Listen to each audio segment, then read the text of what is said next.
하나님 말씀은 구약 성경 룻기 2장 1절로 12절 말씀입니다.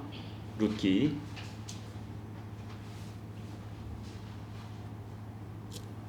우리 한 절씩 교독하도록 그렇게 하겠습니다. 나오미의 남편 엘리멜렉의 친족으로 유력한 자가 있으니 그의 이름은 보아스더라.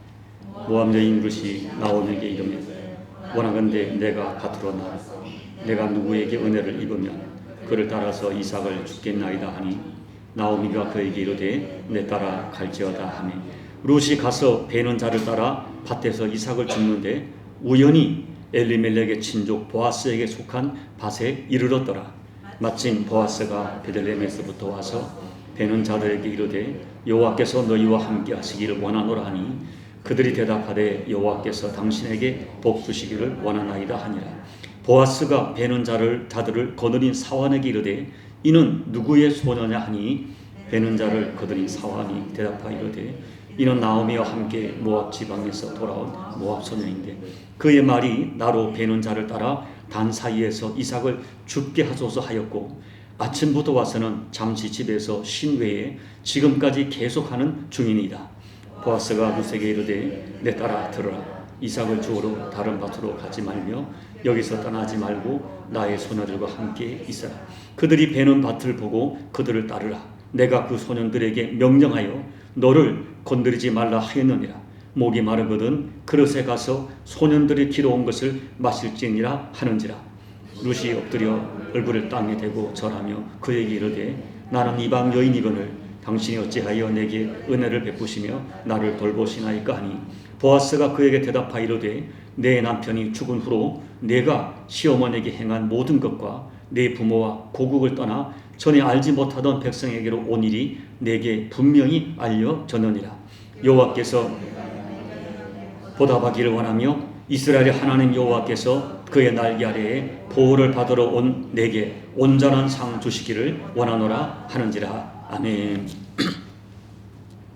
이 룻기는 유대인들에게 가장 사랑받는 성경이라고 합니다. 특별히 이 성경은 유대인의 절기인 오순절에 가정마다 이 이야기를 자주 나누는데 그러면 가족들이 이 이야기를 듣고 참 마음에 이렇게 참 꿈을 꾸고 또 평화를 누리고 따뜻한 그런 마음을 누리게 되는 말씀이라고 합니다. 왜 그럴까요? 이 룻기는 여러분 읽어보시면 너무나 평범한 이야기, 그렇지만 우리 가운데 얼마든지 일어날 수 있는 이야기를 다루고 있기 때문입니다. 그리고 어쩌면 지금 내가 겪고 있는 고민과 아픔의 문제를 다루고 있고 그리고 결론이 너무나 아름답게 끝나기 때문입니다. 그래서 많은 사람들이 이 이야기를 정감 있게 듣는다고 합니다. 여러분, 이 룻은 모압 여인이었습니다. 이방 여인이죠. 그런데 유대 남자와 결혼을 했습니다. 그렇지만 자녀를 두지 못했고 남편이 일찍 죽고 말았습니다. 그런데 이 젊은 과부의 몸으로 홀 시어머니를 버리지 않고 끝까지 봉양하기로 결심하고 시어머니를 따라 모압을 떠나 유다 땅으로 들어옵니다.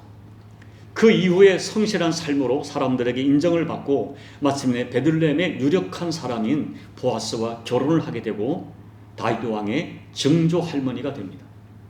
이러한 한 여인의 인생을 다룬 룻기는 평범하지만 유대인들에게는 가장 사랑받는, 유대인들이 가장 이렇게 따뜻하게 받아들이는 성경이 되었습니다. 그렇지만 여러분, 이 룻기는 단순히 한 여인의 인생 드라마가 아닙니다. 모압이란 지방의 이 한 여인의 이야기를 성경의 사사기와 사무엘서 중간에 정경으로 배치한 것에는 굉장히 깊은 의미가 담겨 있습니다. 그것은 사사기의 혼돈과 어둠의 역사를 끝내고 다윗 왕이라고 하는 하나님의 사람을 세워가는 과정 속에서 하나님은 한 평범한 여인을 사용하십니다. 결국 룻기는 하나님이 어떤 사람을 쓰시는가, 하나님은 어떤 사람을 주목하셔서 그 사람을 하나님의 구원의 역사에 사용하시는가를 가르쳐줍니다.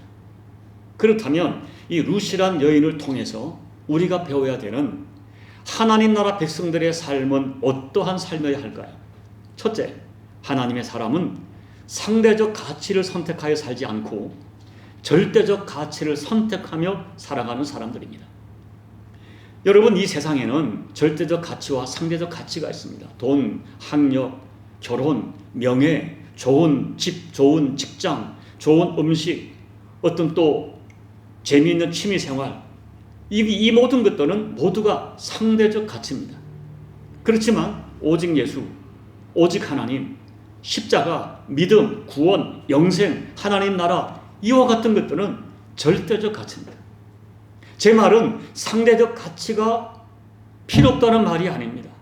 상대적 가치를 무시하라는 말이 아닙니다. 다만 진짜 하나님을 만난 영의 사람들은 구약이든 신약이든 지금이든 그들의 삶의 특징은 결코 상대적 가치에 몰입하고 상대적 가치에 집착하여 인생을 살지 못합니다. 절대적 가치를 이미 경험했기 때문입니다. 절대적 가치를 진짜 믿기 때문입니다. 그래서 하나님 나라 백성들은 진심으로 절대적 가치를 선택하며 인생을 살아갑니다.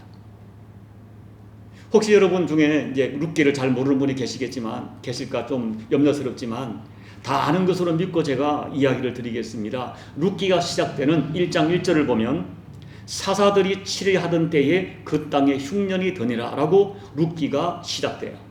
다시 말하면 룻기는 사사시대 사건이었고 이 사사시대에 그 땅에 흉년이 든 것입니다. 그런데 그 흉년이 그 땅에 살고 있던 엘리멜렉이라고 하는 사람에게 결정적인 영향을 끼치게 됩니다. 이 엘리멜렉이라는 사람의 이름의 뜻은 나의 하나님은 왕이시다 하는 뜻이에요. 그런데 여러분, 이 사사시대는 영적인 상황이 매우 어두웠습니다. 믿음으로 살아가는 사람들이 너무나 드물었습니다. 이 사사시대의 영적 상황을 대표하는 구절이 사사기 맨 마지막 장, 맨 마지막 구절 21장 25절에 기록되어 있는데요. 그때에 이스라엘에 왕이 없으므로 사람이 각기 자기의 소견에 오른 대로 행하였더라. 엘리멜렉이 살던 시대는 사람들이 각기 자기가 옳은 대로 생각하는 대로 자기 생각대로 살아가던 영적으로 혼돈의 시대였습니다. 영적으로 매우 어두운 시대였습니다. 그런 시대에 엘리멜렉의 부모님은 엘리멜렉이 하나님을 왕으로 모시며 살기를 소망하며 이름을 지었고 그대로 양육했을 것입니다. 결론적으로 엘리멜렉은 하나님을 모르는 사람이 아닙니다. 신앙이 없는 사람이 아닙니다. 그런데 여러분, 결정적인 문제가 있었어요. 그 이름 속에 하나님에 대한 신앙 고백을 담았고 나름대로 하나님을 아는 사람이었지만은 정작 인생의 위기가 닥쳐오니까 내 인생에 흉년이 드니까 왕 대신 하나님의 말씀을 선택하지 않고 내가 생각하는 대로 내 형편을 따라 내가 옳은 대로 인생을 선택했습니다. 상대적 가치를 얻으려고 절대적 가치를 포기한 것입니다. 여러분, 우리 인생에도 원하지 않는 인생의 흉년이 찾아옵니다. 물질의 흉년이 찾아오고요. 부부관계의 흉년이 찾아오고 건강의 흉년이 찾아오고 또 자녀의 흉년이 찾아옵니다. 예수를 잘 믿으면 인생의 흉년이 없다. 이것은 진리가 아닙니다. 거짓말입니다. 예수님을 잘 믿어도 인생의 흉년이 찾아옵니다. 엘리멜렉처럼 하나님을 왕으로 고백하며 살아도 인생의 흉년이 찾아옵니다. 그런데 진짜 중요한 문제는 그 인생의 흉년이 찾아왔을 때 내가 어떻게 반응하고 내가 어떤 선택을 하느냐 하는 것이 굉장히 중요합니다. 인생의 흉년을 만나면 그 사람의 영적 수준이 그대로 드러납니다. 내가 부족함이 없고 편안하고 일이 잘 될 때 누구든지 하나님을 왕으로 섬기고 찬양하고 예배하며 살 수 있습니다. 많은 사람들에게 그럴듯한 얼굴로 평안을 누리며 할렐루야 찬양하며 살 수 있습니다. 그러나 물질의 흉년이 오고 인간관계의 흉년이 오고 자녀의 흉년이 오고 건강의 흉년이 찾아왔을 때 바로 그때에 그 사람의 영적 상태가 영적 현주소가 발가벗기듯 그대로 드러납니다. 엘리멜렉은 인생의 흉년이 찾아왔을 때 이 흉년이 된 하나님의 땅을 떠나 모압 땅으로 이주하는 것을 선택합니다. 믿음이 있는 줄 알았는데 흉년이 드니까 세상으로 떠난 것입니다. 모압이 어떤 땅입니까? 모압은 먹을 것은 있을지 몰라도 하나님을 섬기는 땅이 아닙니다. 하나님을 섬기는, 하나님을 거절하는 정도가 아니라 하나님이 진노하시는 그 어둠의 문화가 극성을 부리는 땅이 모압 땅입니다. 그래도 엘리멜렉은 당장 먹고 사는 것이 중요하다, 육신의 문제를 해결하고자 하는 마음으로 모압으로 이주를 했습니다. 상대적 가치를 위해서 절대적 가치를 지켜야 할 자리를 떠난 것입니다. 우리가 이 성경의 원어를 해석해 보면 이 엘리멜렉은 잠시 떠난 것이 아니라 아예 모압 땅에 살려고 이주를 한 것입니다. 그런데 결론이 어떻게 되었습니까? 살기 위하여 떠난 땅에서 자기도 일찍 죽고 두 아들이 일찍 죽고 말았습니다. 살려고 떠났는데 모두가 죽는 선택이 되고 말았습니다. 그런데 룻은 달랐습니다. 룻에게도 인생의 흉년이 닥쳐왔습니다. 어느 날 가정의 기둥이었던 시아버지가 죽고 말았습니다. 그것으로 끝이 아니었어요. 그 다음에는 시아주머니가 죽었고 이제는 자기 남편마저 죽고 말았습니다. 결국 한 집에 과부, 시어머니를 포함해서 과부만 3명이 남았습니다. 성경을 보면 남겨놓은 재산도 없었습니다. 모두가 빈털털이었습니다. 인생 최고의 흉년을 만난 것입니다. 여러분, 고대 사회에서 과부가 된다는 것은 오늘 시대와 완전히 다릅니다. 당시에는 소망 없는 인생의 대표적인 상징이 과부였어요. 남성 중심의 이 사회에서 여성이 홀로 살아간다는 것은 그야말로 절망 그 자체였어요. 이것보다 더 큰 인생의 흉년이 없는 것입니다. 그래서 이 시어머니 나오미는 젊은 두 며느리의 미래를 생각해서 각자의 길을 가도록 권면합니다. 너희들의 길을 가라. 내가 너희들 책임질 수 없다. 죄송한, 미안하다. 너희 각자 살 길을 너희가 가도록 이렇게 자유를 허락했어요. 그러나 그러자 큰 며느리 오르바는 울면서 자기 동족에게로 떠납니다. 여러분, 이 첫째 며느리는 지극히 상식적인 당연한 선택을 한 것입니다. 어떤 사람도 이 큰 며느리를 정죄할 사람은 없습니다. 그런데 둘째 며느리 룻은 시어머니를 떠나지 않겠다고 고집을 부리는 것입니다. 그때 시어머니가 어떻게 말합니까? 룻기 1장 15절 제가 읽어드릴게요. 보라, 내 동서는 그의 백성과 그의 신들에게로 돌아가나니 너도 너의 동서를 따라 돌아가라. 시어머니가 뭐라고 말합니까? 내 동서를 보라는 것입니다. 저 동서의 선택이 옳다는 것입니다. 너의 동족에게로 가고 너의 신에게로 돌아가라는 것입니다. 이 말이 얼마나 여러분 설득력 있는 말인 줄 아십니까? 사람들은 인생의 중요한 결정을 할 때 앞선 사람이 내린 결정에 많은 영향을 받습니다. 특별히 이것이냐 저것이냐 판단이 서지 않을 때 가까운 내 주변 사람이 내린 어떤 결정이 정말 많은 영향을 줍니다. 저는 우리 크리스찬들이 어떤 선택을 할 때 이런 이야기를 많이 듣는다고 합니다. 내 동서를 보라, 내 주변을 보라, 그 사람을 보라, 그 집사를 보라. 이런 이야기를 많이 듣는다고 해요. 봐, 저 사람도 교회를 다녀. 저 사람도 기도하는 사람이야. 너만 기도하는 것이 아니야. 왜 당신만 유별나게 그래? 이런 이야기를 수없이 듣습니다.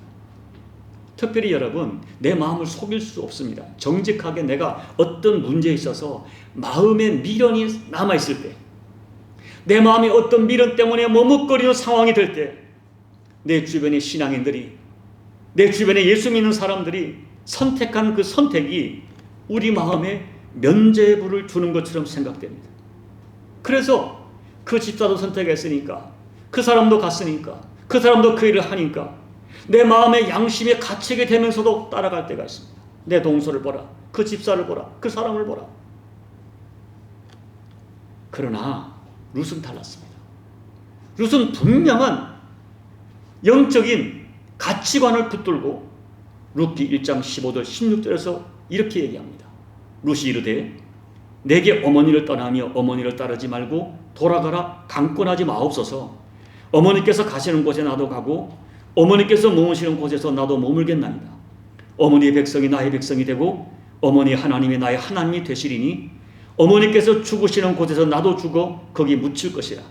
만일 내가 죽는 일 외에 어머니를 떠나면 여호와께서 내게 벌을 내리시고 더 내리시기를 원하나이다 하는지라. 룻은 너무나 단호했어요. 룻은 자기 선택에 자기 생명을 걸었어요. 나는 죽어도 어머니를 떠나지 않겠다는 것입니다. 나는 죽어도 어머니를 선택하겠다는 것입니다. 사실 이 룻의 선택은 너무나 의외였어요. 그러나 이 선택이 룻의 인생을 180도 완전히 바꾸어 놓았습니다. 그렇다면 룻이 시어머니 나오미를 선택한 이유가 무엇일까요? 효심이었을까요? 물론 효심도 있습니다. 아니면 달리 갈 곳이 없는 홀로 된 과부된 시어머니를 인간적으로 동정했을까요? 그런 부분도 있을 것입니다. 그러나 우리가 성경을 묵상해 보면 이 룻의 단호한 선언에는 가장 핵심적인 단어가 있는데, 구절이 있는데, 어머니의 백성이 나의 백성이 되고 어머니의 하나님이 나의 하나님이 되시리니 라는 선언입니다. 우리가 이 룻의 이야기를 보면 결정적인 룻의 초점은 하나님이었어요.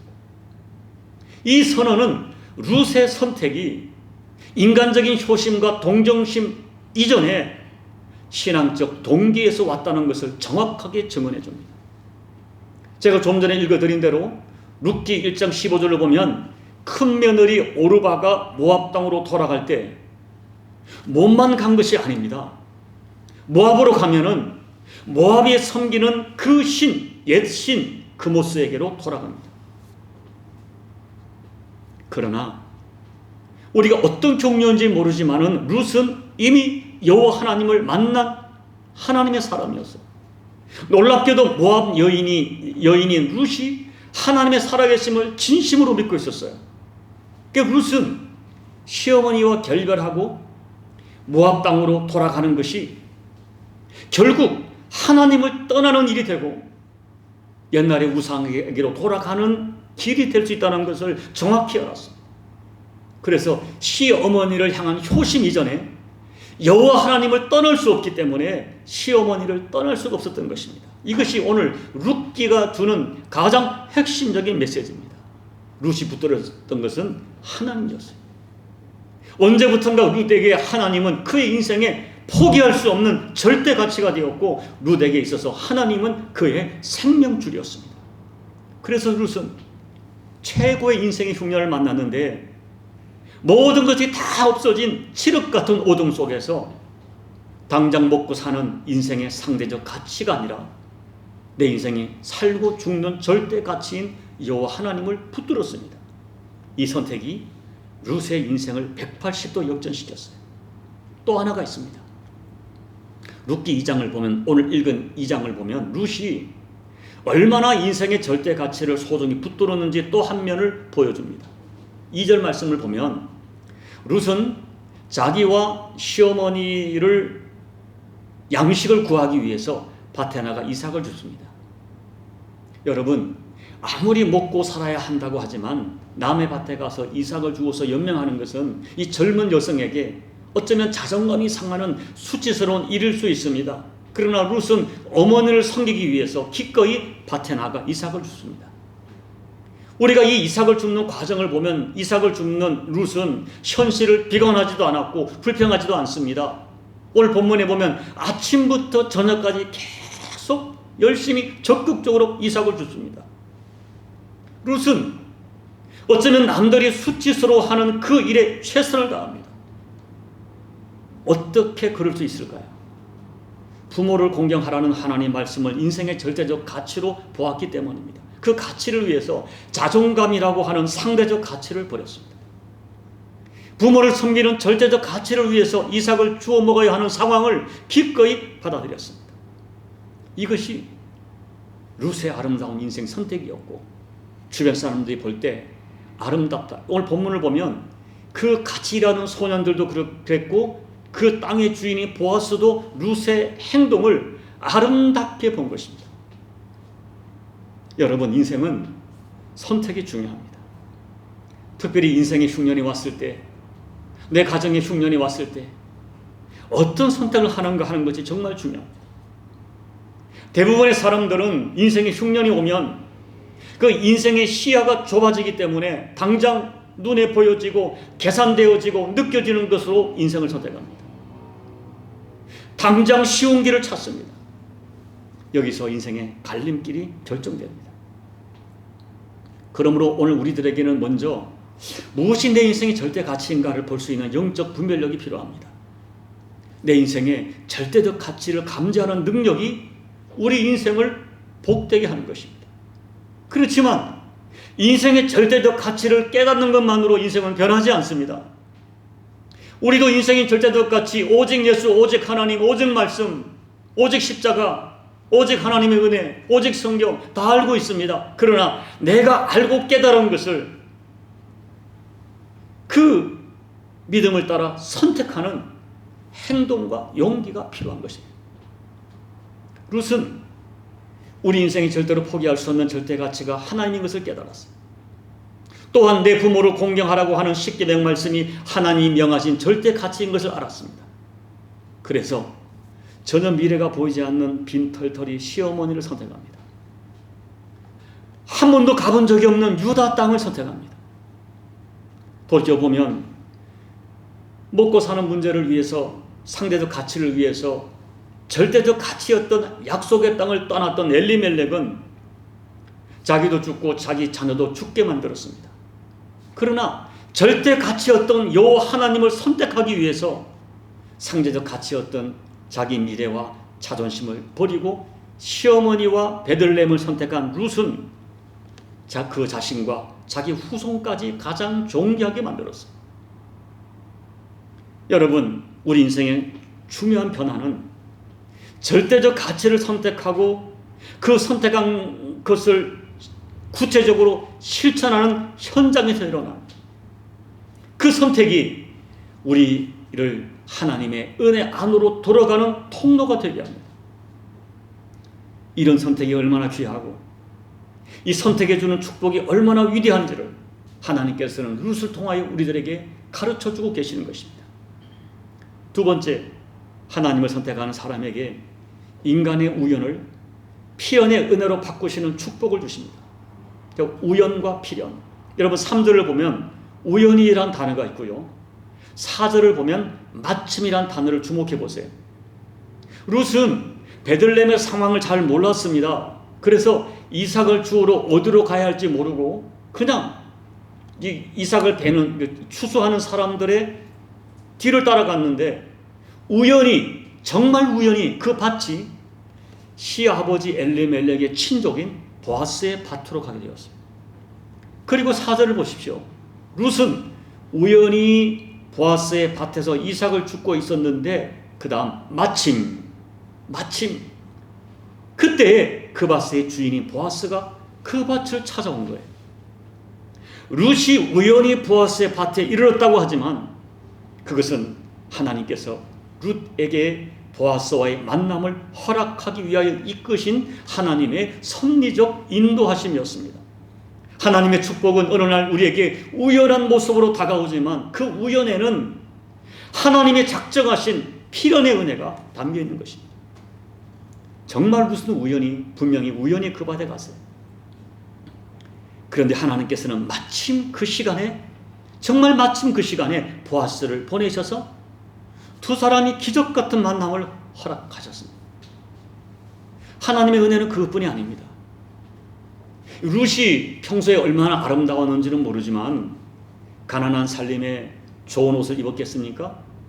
하루 종일 뜨거운 햇빛 속에 햇빛을 뒤집어 쓰고 이삭을 주었으니 얼굴은 검게 탔을 것이고 땀으로 범벅이 되어 이삭을 줍고 있는 그 여인에게서 무슨 매력적인 것이 드러났겠습니까? 그런데 보아스는 룻을 보자 그 내면에서 뿜어져 나오는 아름다움을 느꼈을 것입니다. 이미 룻에 대한 소문을 듣고는 있었지만 그 여인을 보면서 마음이 긍정적으로 열렸을 것입니다. 아침부터 저녁까지 열심히 일하고 있다는 모습, 소리를 듣고 더 마음이 긍정적으로 열렸을 것입니다. 하나님의 은혜가 임하면 사람을 보는 시각이 달라집니다. 하나님의 은혜가 임하면 다른 사람들이 나를 보는 시각을 바꾸어 주십니다.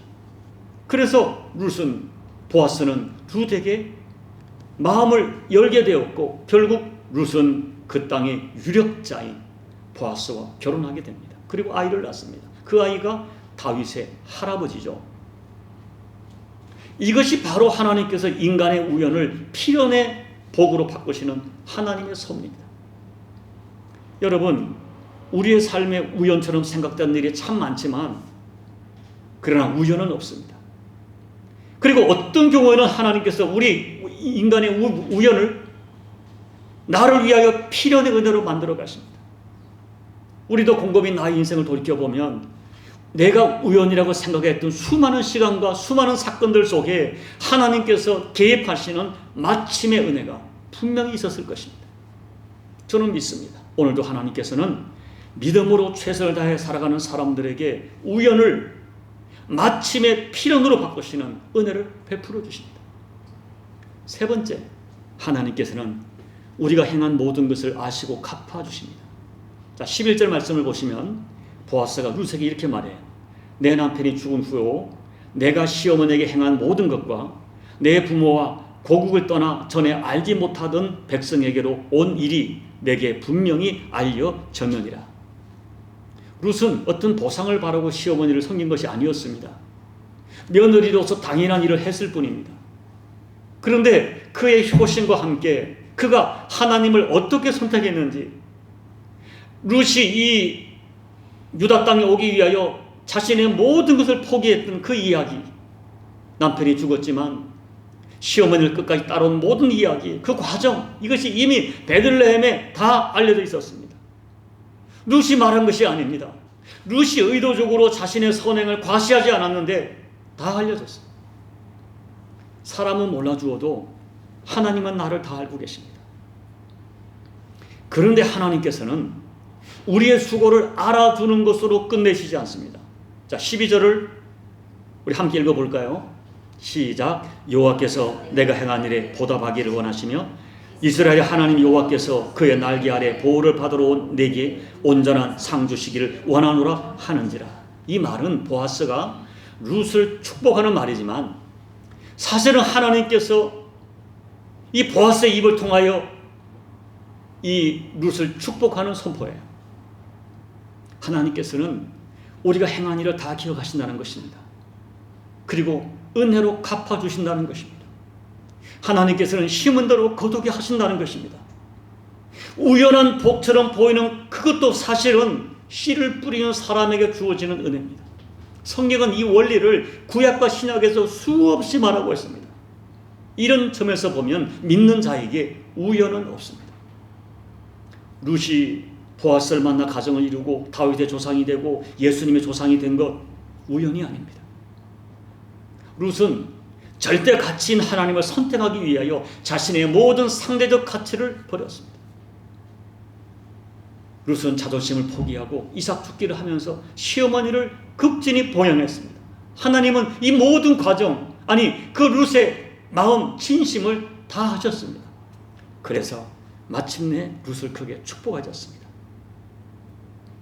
여러분, 부디 예수님을 믿는 우리들이 예수님 마음을 가지고 살았으면 좋겠어요. 예수님의 마음은 내가 죽어 너를 살리는 십자가 영성입니다. 이 마음을 본받아 할 수만 있으면 여러분 원하는 마음으로 살지 말고 부드럽고 착한 마음으로 사시기 바랍니다. 계산하며 살지 말고 나누며 섬기며 사시기 바랍니다. 남의 마음에 아픔을 주지 말고 위로하고 안아주며 사시기 바랍니다. 우리 주님처럼, 주님이 살아오셨던 것처럼, 주님이 그 당시에 주님 주변에 사람들을 선대하셨던 것처럼 매사에 사람을 살리는 마음으로 사시기 바랍니다. 주님께서 룻의 마음 씀씀이 그 선행을 다 기억하셨습니다. 마태복음 25장을 보면 우리가 작은 사람에게 어떻게 행했는지 그 선행 하나하나를 하나님이 다 기억하신다고 하셨습니다. 여러분이 우리 주님께 착하고 충성된 종으로 기억되는 그 사람이 되셔야 됩니다.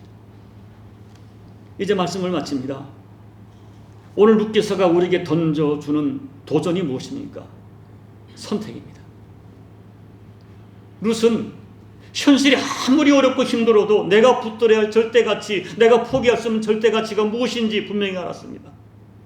그런 확신이 있었기 때문에 자신의 선택 때문에 어떤 어려움이 올지 알고 있었지만은 미래가 전혀 보이지 않았지만 조금도 주저하지 않고 조금도 두려워하지 않고 살아계신 하나님을 붙들었어요. 하나님을 내 인생의 절대가치로 붙들고 내 인생의 최악의 순간에도 결코 놓지 않겠다는 그 결단이 룻의 인생을 완전히 변화시켰습니다. 안타깝게도 오늘날 이 하나님을 믿는 신앙인이라고 자처하는 사람 중에 반대로 상대적 가치를 얻으려고 절대적 가치를 포기하는 엘리멜렉 같은 사람이 얼마나 많은지 모릅니다. 조금 더 벌고 조금 더 쉬고 오겠다고 한 주도 빠지다가 영원히 돌아오지 않는 사람 저는 분명히 보았습니다. 또한 기대할 것이 없는 사람에게 기대할 것이 없는 사람을 위해 희생한다는 것, 그것은 어리석은 선택으로 당연히 받아들이는 시대에 우리가 살고 있습니다. 그러나 하나님께서는 그렇게 말씀하신 적이 없습니다. 오늘 우리가 예수를 참으로 만난 사람이라면 우리의 선택이 세상 사람과 달라야지 않겠습니까? 엘레멜렉처럼 인생의 흉년을 만났을 때 그때그때 나의 안위와 나의 생각을 따라 인생을 선택하지 않고, 우리가 정말 하나님을 만났고 예수를 만나 거듭난 사람이라면 내 인생의 절대 가치가 무엇인가를 생각하고 남들이 볼 때 어리석은 선택처럼 보이는 그 선택을, 그 정도의 희생과 헌신의 간증을, 그런 선택의 간증을 우리가 가지고 살아야 하지 않겠습니까? 바로 그때 룻의 이야기가 우리의 이야기가 될 것입니다. 우리도 하나님의 은혜의 스토리를 간증하게 될 것입니다. 여러분, 앞으로 우리 인생 가운데 이 짧은 인생에도 계속해서 여러 가지 우여곡절이 찾아올 것입니다. 그리고 내가 원치 않는 이 모양 저 모양의 흉년도 찾아올 것입니다. 그러나 우리가 믿는 것은 하나님을 사랑하는 자, 곧 그 뜻대로 부르심을 입은 자들에게는 우리가 믿음으로 주님을 붙들고 살아가면 모든 것이 합력하여 선으로 이끄시는 하나님을 우리는 믿습니다. 그 하나님을 붙들고 살아야 됩니다. 하나님만은 내가 절대 포기할 수 없는 인생의 절대 가치로 붙들어야 됩니다. 이 절대 원리를 가지고 살아갈 때에 우리가 일상의 작은 부분을 선택할 때도 하나님을 생각합니다. 여러분, 근본적으로 하나님을 인생의 절대 가치로 붙든 사람은 인생의 크고 작은 이 상황 속에서도 하나님을 생각하며 인생을 선택합니다. 이런 선택을 하셔서 오늘 인간의 우연을 마침의 필연으로 바꾸시고 인간의 우연을 전화복시키신 하나님의 역사가 여러분에게도 허락되는 그런 복이 되시기를, 그 복을 경험하시기를 예수님 이름으로 축복합니다. 아멘. 우리 함께 말씀을 붙들고 기도할 때에, 하나님, 나도 인생을 살아갈 때에 정말 내 인생의 절대 가치가 무엇인가를 이미 알고 있는데, 아는 것에 끝나고 믿는다고 말하는 것에 끝나는 것이 아니라 결정적인 순간에 인생의 흉년을 만났을 때 그때도 변함없이 내 인생의 절대 가치인 하나님 붙들고 죽으면 죽으리라 하는 믿음으로 하나님을 선택할 수 있는 믿음을 줄 뿐 아니라, 내가 하나님을 인생의 절대 가치로 붙들고 있기 때문에 크고 작은 인생을 선택하는 그 과정에서도 하나님이 기뻐하시는 그를 선택할 수 있는 믿음을 달라고, 내 평생 예수님 떠나지 않고 하나님 붙들고 살겠다고 다시 한번 결심하면서 하나님 앞에 기도하며 나가시겠습니다. 아버지 하나님, 고맙고 감사합니다. 오늘도 저희가 하나님 앞에 오늘 룻과 같은 믿음으로 살기를 소망합니다. 우리가 하나님을 정말 붙들고 살기 원합니다. 하나님이 내 인생의 절대 가치라고 고백하는 저희들 고백으로 끝나지 않게 도와주시고, 고백하는 바를 내 인생의 절대로 실천하여서 어떤 상황, 어떤 여건 가운데서도 아버지가 기뻐하는 바를 선택하는 믿음의 여정이 될 수 있도록 도와주십시오.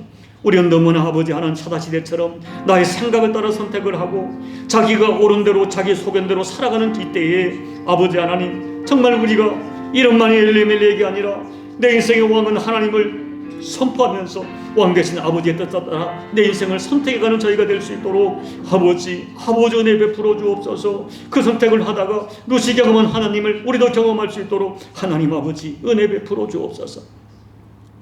존귀하신 하나님 아버지, 엘리멜렉이 하나님은 나의 왕이란 이름을 가졌지만 인생의 흉년을 만났을 때 왕 되신 하나님의 말씀을 따르지 않고 하나님 끝까지 붙들지 않고 자기 소견에 옳은 대로 모압 땅으로 갔다가 큰 고난을 겪었습니다. 그러나 오히려 모압 땅에 살던 한 여인은 인생의 결정적인 순간에 하나님을 절대 가치로 붙들고 하나님을 선택하다가 그 인생이 놀랍게 역전되는 은혜를 경험합니다. 아버지 하나님, 오늘 저희들 엘레멜렉처럼 이름만 예수 믿는 사람으로 살면서 예수님의 말씀, 예수님 마음은 거부하고 살아가는 어리석은 자들 되지 않게 도와주시고, 룻처럼 하나님이 내 인생의 절대 가치이기에, 예수님이 내 인생의 절대 가치이기에 그 예수님 붙들고 살게 도와주시고, 아버지 내가 하나님을 인생의 절대 가치로 붙들었기에 아버지 하나님의 마음, 예수님 마음을 가지고 내 인생의 크고 작은 일을 결정하는 선택의 믿음의 선택을 할 수 있는 우리 모두가 될 수 있도록 은혜 베풀어 주옵소서. 예수님 이름으로 간절히 소망하며 기도하옵나이다. 아멘.